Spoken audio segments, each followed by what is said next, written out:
Nosso programa está de volta com o Dr. Newton Lara, que é neurocirurgião e vai falar com a gente sobre neuralgia do trigêmeo. Tudo bem, doutor? Boa tarde. Tudo bem, boa tarde.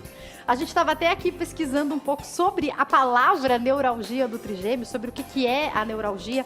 Doutor, a primeira pergunta que eu queria fazer é o que é isso? Bom, neuralgia faz parte do que a gente chama de dores neuropáticas. Então a gente tem um sistema, o que é sentir dor? Sentir dor é o nosso corpo, através de fios elétricos, que são os nervos, que são na verdade tubos que conduzem os estímulos, e esses estímulos são estímulos elétricos e funcionam para avisar o nosso corpo que algo de ruim está acontecendo, que algo está machucando, então é um sistema de alerta. Então o sistema nervoso, ele alerta o nosso corpo de que algo está acontecendo de ruim através de informações como dor. Então, dor é algo que informa que algo de ruim está acontecendo com o nosso corpo. As dores neuropáticas é quando esse sistema que informa o nosso cérebro de que algo de ruim está acontecendo está doente. Então, o sistema de informação que está doente. Então, a partir de uma pessoa que tem dor neuropática, informações são distorcidas. Então, o seu cérebro pensa que tem dor num local onde não está acontecendo absolutamente nada. Isso que é dor neuropática. E a neuralgia, algia, quer dizer, dor de origem nervosa. Por isso que chama neuralgia. A gente vai falar especificamente sobre o trigêmeo já, mas eu não posso deixar de perguntar sobre a fibromialgia, então, doutor. Fala um pouquinho disso pra gente. Fibromialgia é uma dor disfuncional que a gente caracteriza. Pode ter alguma relação com esse tipo de dor que o senhor está falando, não? A gente considera hoje, então tem. Antigamente tinha a dor nociceptiva, ou a dor normal, que todo mundo sente, e a dor neuropática, que é essa da neuralgia do trigêmeo. Tipo, bateu, doeu, bateu aqui, doeu aqui. Isso é uma coisa. E o seu cérebro é informado. Ó, bateu, doeu. E o seu cérebro tem que sofrer, você tem que sofrer para você não martelar ou não pôr a mão na continuar martelando, não continuar pondo a mão no fogo. É um alerta. Então tá ali. Isso é um tipo de dor. Isso é um tipo de dor que é a dor normal. Convencional, digamos assim, convencional, que a gente chama de dor nociceptiva. Perfeito. A dor neuropática, digamos que numa das marteladas eu machuquei o meu nervo e o meu nervo começa a disparar informações dolorosas mesmo sem eu estar martelando ali. Essa é a dor neuropática. A fibromialgia, o que acontece? A interpretação do nosso estímulo é que é defeituosa. Então, a pessoa que tem fibromialgia, lá na região do cérebro, que é responsável por receber e interpretar a dor que está doente. Tá? Então, por isso que a gente considera hoje a fibromialgia como uma dor disfuncional.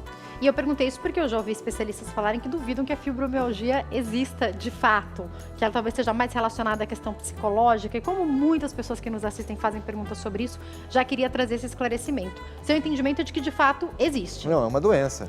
É uma doença que causa sofrimento, que é uma tríade, uma doença tão neurológica que não causa só dor, causa distúrbio de sono e causa distúrbio do humor, que é a depressão que está relacionada à fibromialgia. Perfeito. Então, é uma doença.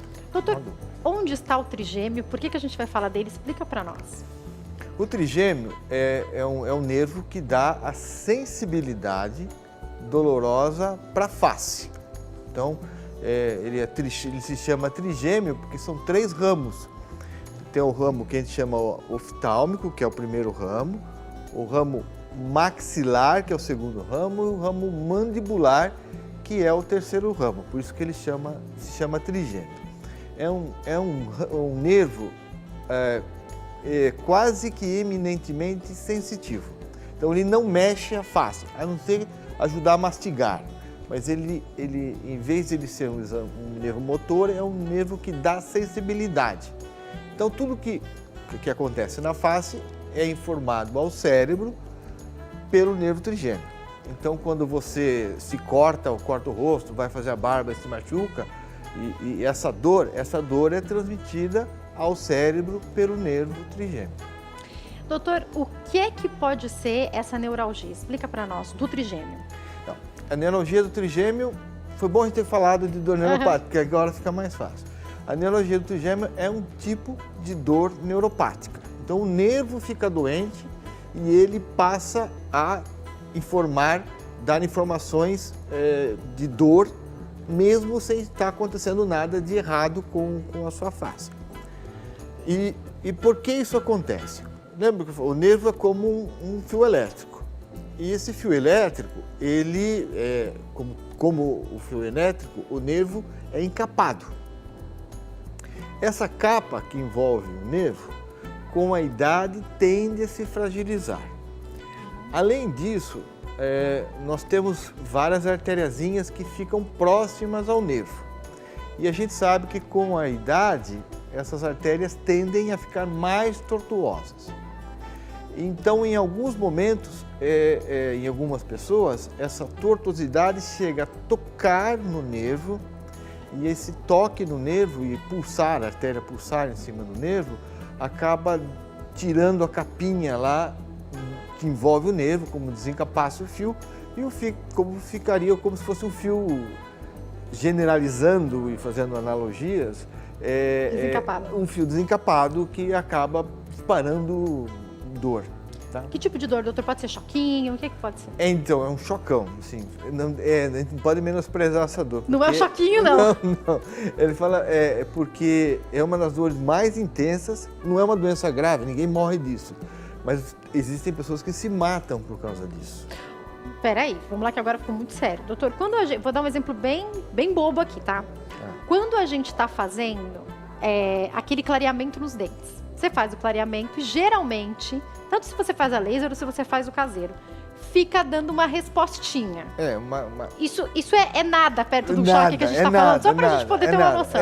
Olha, pra você entender, você já teve dor de dente? Aquela que você quer bater a cabeça na parede? Aquela que quer se matar, e tem gente que é muito parecida com a dor de dente, porque a dor de dente é uma dor neuropática, só que a pessoa tem isso pro resto da vida, se não for tratada. O senhor falou com a idade, a partir de que faixa etária? A partir dos 50 anos. Quanto mais velha, idosa a pessoa, maior a chance disso acontecer. Então vai aumentando a incidência conforme vai aumentando a idade. Isso pode ter relação com alguma outra doença? Acontece porque acontece? A gente tem alguma causa? Uma das causas, e é a principal, é esse contato da artéria com o nervo. E a gente consegue visualizar esse contato através de ressonância ou exames de imagem, e isso é uma dica para um tratamento que é até curativo. Perfeito. Tá? Que é até curativo. Algumas pessoas têm isso causado por esclerose múltipla, por exemplo. Daí a esclerose múltipla não é nada além do que desencapar nervos. Seriam vários fiozinhos desencapados, né? E coincidentemente o nervo que está relacionado, o nervo do trigêmeo, que é desencapado lá no cérebro, e por isso que a pessoa tem uma dor parecida com a do trigêmeo. Então a esclerose múltipla é uma causa frequente de neurologia do trigêmeo. Doutor, mais ou menos. Essa dor é sempre nessa região? Quando a gente fala de dor de dente, a gente geralmente não sabe exatamente onde é. A gente acha às vezes que é um dente de cima, é o dente de baixo, acha que é um, é o outro. Esse choquinho pode estar distribuído, esse chocão pode estar distribuído aonde? Ele normalmente respeita, lembra que eu falei dos 3 ramos? Ele respeita um dos 3 ramos. Então, normalmente, o segundo ou o terceiro ramos do trigêmeo que são mais afetados. Ele é uma dor que tem normalmente uma coisa que se chama ponto gatilho. É um local que a pessoa encosta o dedo e dispara a dor. Uau! E dispara a dor de forma muito intensa. Então, a pessoa, às vezes até o vento dispara a dor. Cumprimentar alguém? Bom, agora a gente nem pode, né? Mas se pudesse cumprimentar alguém... Essa pessoa é uma pessoa que anda assim. Às vezes até o falar dispara a dor. E se você falou de dor de dente, tem casos em que o ponto gatilho é o dente. Então, encostar o dente. Então a pessoa acha e às vezes até chega a tirar o dente, achando que é uma dor de dente simples, na verdade é uma neuralgia do Daqui a pouco eu quero entender se isso pode ser uma dor constante, se vai doer dia sim, dia não, se uma vez tendo esse gatilho, toda vez que encostar vai doer, só me explica já. Deixa eu só atender antes uma ligação da Sueli, que é de São Paulo. Oi, Sueli, boa tarde. Boa tarde, Jaque. Um abraço, obrigada pela sua participação e pode fazer sua pergunta. Então, Jaque, eu tenho neuralgia no trigêmeos há 10 anos E há 5 anos atrás, eu fiz um procedimento, que é a colocação de um balãozinho. E eu queria saber do doutor se isso é definitivo ou pode voltar a dor. Quer fazer alguma pergunta a ela, doutor? Não. Já deu para entender? Obrigada, viu? Um abraço, Sueli, doutor. Bom, a Sueli falou de um dos tratamentos que são eficazes, né? Tem um tratamento que é basicamente curativo, que é separar a artéria do nervo, aquilo que eu falei. Isso você faz quando você identifica o nervo e a artéria comprimindo o nervo. Isso aqui é uma neurocirurgia. Você vai abrir lá na cabeça para fazer essa separação. Hoje em dia é muito seguro neurocirurgia. Eu vou perguntar já, porque eu já estou aqui um pouco apavorada. Já assisti muito Grey's Anatomy, então já estou um pouco preocupada. Então tem essa... Mas essa é a vantagem de ser curativa.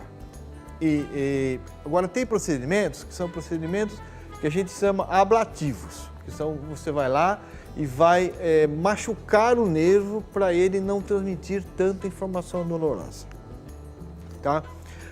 Esses são procedimentos muito simples, que são percutâneos, ou seja, com uma agulha, você vai com o que a Sueli fez foi com uma agulha, ela passou um balãozinho por dentro da agulha e esse balãozinho amassou o nervo e machucou o nervo.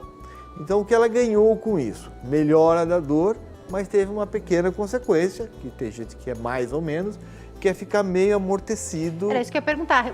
Você pensa pelo que o trigêmeo é responsável, e daí você pensa que talvez abaixe um pouquinho essa função, né? Isso. Você abaixa. Então, você faz um cálculo... Um custo-benefício aí, né? Isso. Então, você não mata todo o nervo, você diminui a sensibilidade, de tal forma que mantém alguma função sensitiva do rosto e não tem esses disparos tão intensos. Agora, o nosso nervo se recupera para o bem e para o mal. Então, a dor pode voltar nesse tipo de procedimento. A incidência de retorno é em torno de 20% em 5 anos. Tá, então, se a gente for parar para pensar, boa parte das pessoas se livram do problema com isso, né? E pode ser repetido. Essa é a grande vantagem. Então se precisar, voltou, pode fazer de novo. Pode fazer de novo. Pode falar. Não, e tem pessoas que são muito idosas, porque pega pessoas idosas, né? E fazer uma neurocirurgia, às vezes é arriscado. Claro. Então, o procedimento percutâneo vale a pena nessa faixa etária. Às vezes o diabetes descompensado, problema de pressão, enfim, não precisa necessariamente submeter essa pessoa a uma cirurgia, né? Vamos lá, doutor. O Diego de Curitiba diz: olá, boa tarde, sou paciente do doutor, estou acompanhando o programa, gostaria de mandar um abraço para ele. Jaque, obrigada, Diego, um beijo a todos de Curitiba. Esse comentário aqui é do Leandro Freitas, de Porto Alegre, que diz que está sempre ligadinho no programa. E tá mesmo, né, Leandro? Muito obrigada. A Dolores, de Minas Gerais, quer saber. Ela diz que tem fibromialgia, diabetes, perdeu a cartilagem da coluna. Eu sei que não é o nosso tema, mas a pergunta dela é: isso tudo pode estar relacionado? O diabetes, sim. O diabetes, a diabetes, principalmente se ela não for controlada, ela facilita com que existam processos degenerativos em todo o corpo, inclusive nas articulações, nas cartilagens, assim como ela disse. Chegou uma pergunta aqui que eu acho que está excelente para o nosso bate-papo, que é da Valéria, mas eu vou fazer daqui a pouquinho sua pergunta, Valéria, porque eu acho que antes é importante a gente entender como são essas dores. Até falei que eu ia perguntar isso para o doutor. Elas são constantes, o senhor falou que até o vento pode acionar, mas uma vez instaurado esse ponto, sempre que tocar nele vai doer uma vez a cada 2 meses, como é que é isso?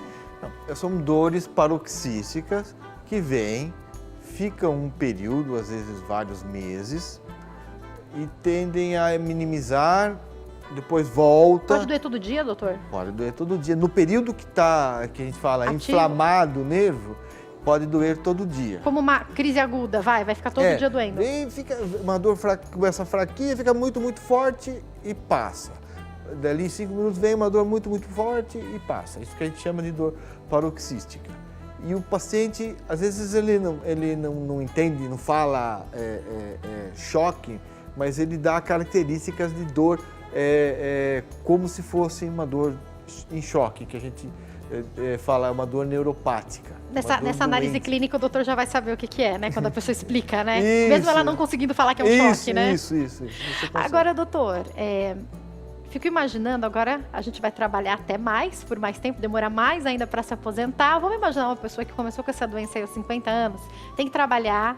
As mulheres, inclusive, estão engravidando mais tarde, então talvez ela tenha um filho ali de 10 anos, um filho muito jovem ainda para cuidar. Esse homem e essa mulher ativos no mercado de trabalho, com filhos, com família, isso atrapalha a vida social completamente, não atrapalha? Ah, sim, a pessoa que tem neurologia trigêmea não pode sair de casa, não consegue sair, não consegue fazer nada.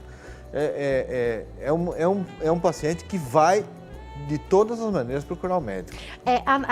Um analgésico funciona? Porque eu estou imaginando que se esse negócio aí está desequilibrado, Então, eu vou conseguir resolver a morfina dor? não é eficaz. Nem morfina. Não.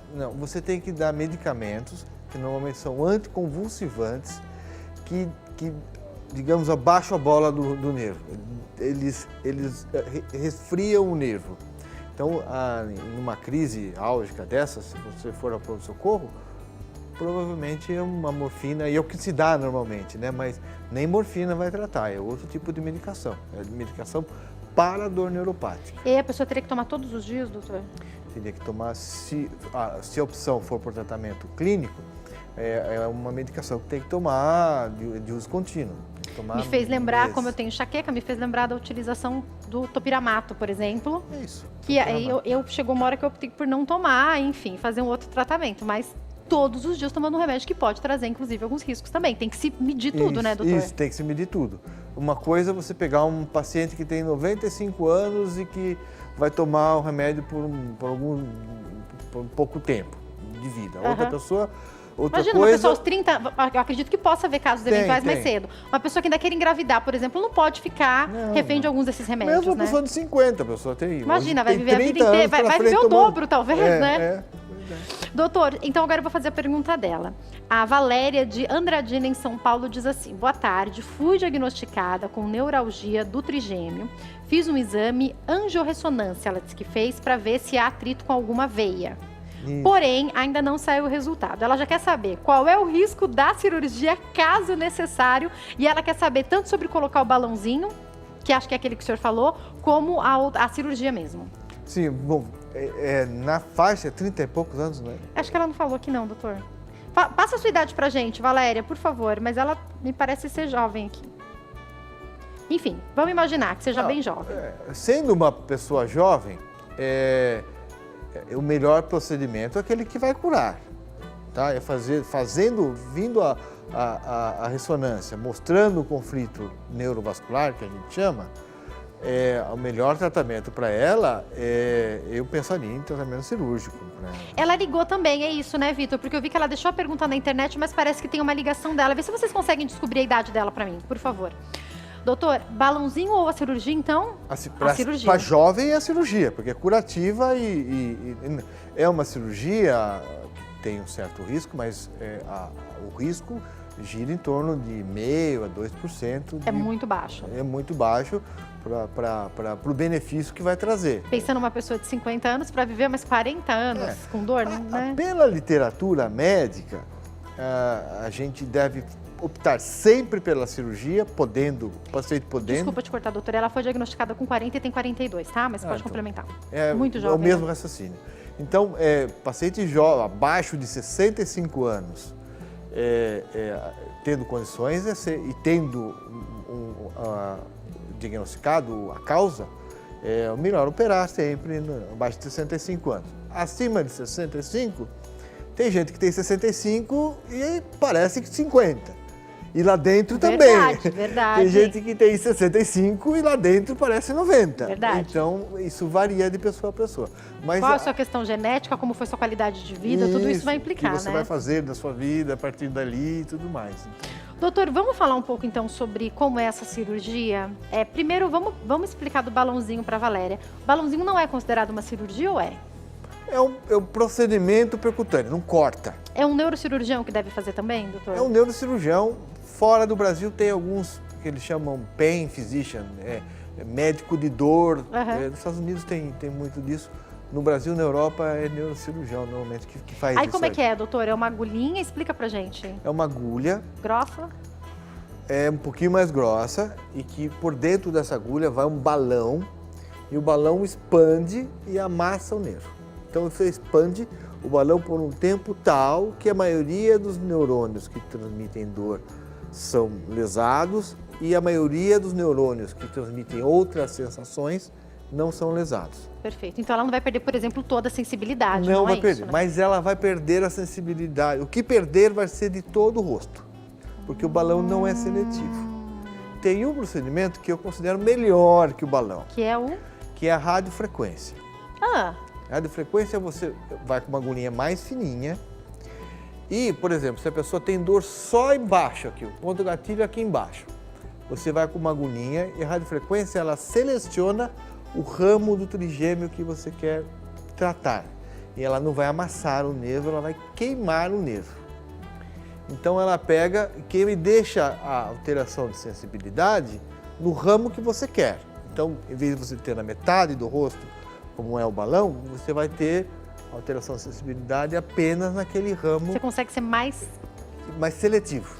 E agora, para a gente finalizar, doutor, quando a gente fala sobre a radiofrequência, ela é feita com bastante constância? Tem sido bastante usada? É um método já... neurologia do trigêmeo sempre existiu na Não é uma doença nova, né? Não, não é uma doença nova. E a radiofrequência é utilizada já há 30 anos. Conheço para estética, hein? Dá pra usar, ela é usada em várias áreas, né? Foi primeiro usado para tratar dor. Foi um físico inglês que desenvolveu isso aí, se chama Eric Kosman. Primeiro você, na verdade a radiofrequência, primeiro foi a cirurgia, mas com resultados muito ruins, porque era uma cirurgia que se fazia na década de 50, 40. Então se pensou em métodos que pudessem substituir alternativos, e um deles foi a radiofrequência. A radiofrequência ela precisa de uma capacidade maior para se fazer, precisa ter mais mão para fazer e é um procedimento... É uma ponteirinha, doutor? É uma ponteirinha que tem na pontinha, só a pontinha é exposta e a pontinha queima, tá? Então, o balão é mais simples de fazer. Digamos que você coloca a agulha, põe o balão, expande o balão e pronto. Dá para fazer, faz com a pessoa absolutamente anestesiada. A radiofrequência você faz com sedação. Então, se a pessoa dorme, você liga, e você queima e depois você vê como ficou, se desapareceu a dor. E se precisar, você segue queimando até ter um resultado final que você quer alcançar. Que tipo de anestesia, doutor? Anestesia dolorosa e mantém boa parte da sensibilidade não dolorosa. Perfeito. E a cirurgia? Para a gente finalizar, falar sobre ela, doutor. Quais os riscos? A cirurgia tem risco, primeiro, de infecção, né? Que é Qualquer cirurgia vai ter esse risco. E de você machucar o nervo lá dentro do cérebro.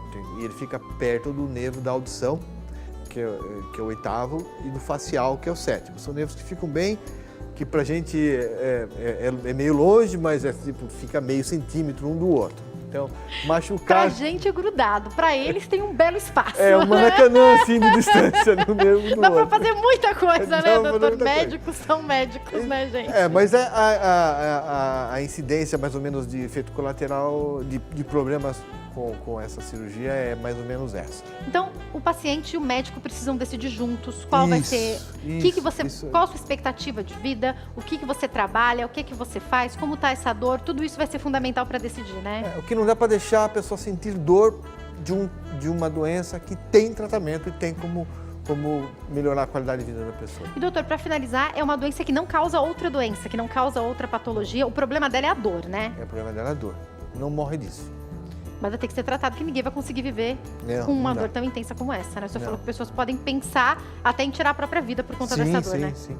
Doutor, eu vou para o intervalo, daqui a pouco eu estou de volta com esse assunto encerrado, mas para falar sobre a doença de Parkinson, não sai daí que eu já volto.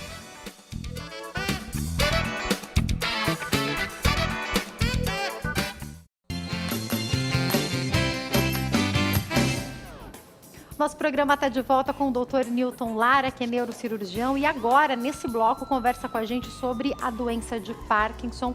Doutor, vamos começar entendendo sobre a doença, porque eu acredito que ainda existe no nosso senso comum muitas dúvidas sobre ela. Explica pra gente. Olha, a doença de Parkinson é uma doença degenerativa que acontece por por morte de neurônios que produzem dopamina, que é uma substância muito importante, em regiões que estão relacionadas a controle motor, tá? Então, vamos tentar simplificar. Então, morre um neurônio que controla movimento fino, tá? Então, pela morte desses neurônios, a pessoa desenvolve vários sintomas motores. Característico, a gente lembra aqui da tremedeira, por exemplo, né? Que não é o principal, nem é o mais frequente. No nosso senso comum, talvez seja o que a gente mais pensa, mas não é o principal, né? Não é o principal, não é o mais frequente e não é o que mais incapacita a pessoa. Tá? Ele produz o tremor, ele produz uma coisa que chama lentidão dos movimentos, que é a bradicinesia. Então a pessoa vai andando bem devagarzinho, às vezes ela não consegue iniciar movimento, é aquela pessoa que olha para a perna, manda a perna mexer, a perna tem capacidade de mexer, mas não consegue mexer, tá? Isso que congela, que a gente chama de freezing ou congelamento. E rigidez no corpo. Então os músculos ficam todos duros, as articulações ficam todas duras. Então quando a gente vai mexer, vai mexendo como se fosse fazendo o que a gente chama de roda denteada, são movimentos trancados. Com tranquinhos, né? Isso, com tranquinhos, que são sintomas principais, são sintomas motores. Existem sintomas não motores da doença de Parkinson. Por exemplo? Depressão, tá? Então, às vezes a pessoa começa com uma depressão, não vê a causa, ninguém sabe por que está deprimido ou deprimida e, de repente, começa a ter uma dificuldade de movimentação. Existe uma ligação disso, doutor? Existe. É que nem todo mundo, logicamente, nem todo mundo que tem depressão... Claro, mas é interessante a gente... desenvolve Parkinson. Mas depois você volta e você fala... Talvez até passou desapercebido, mas tinha alguma coisa, né? Tem outros sintomas. Por exemplo, agora que está na época da pandemia, todo mundo lembra da falta de olfato. Mas falta de olfato é um sintoma comum do Parkinson. E às vezes precede os sintomas motores. Pode ser um dos primeiros. Pode ser um dos primeiros motores. Doutor, quando a gente fala de causa, a gente vai falar de uma causa genética, a gente vai falar de uma causa ambiental, de algo que a pessoa fez que causou o Parkinson, a gente já sabe? Não. O Parkinson, a pessoa não tem culpa não, coitada. O Parkinson é uma doença que tem uma predisposição genética na maioria das pessoas. Tem um grupo que é minoria, que é bem genético, assim, que tem transmissão, a gente consegue detectar onde é que está. Alguém da família teve, essa pessoa tem também?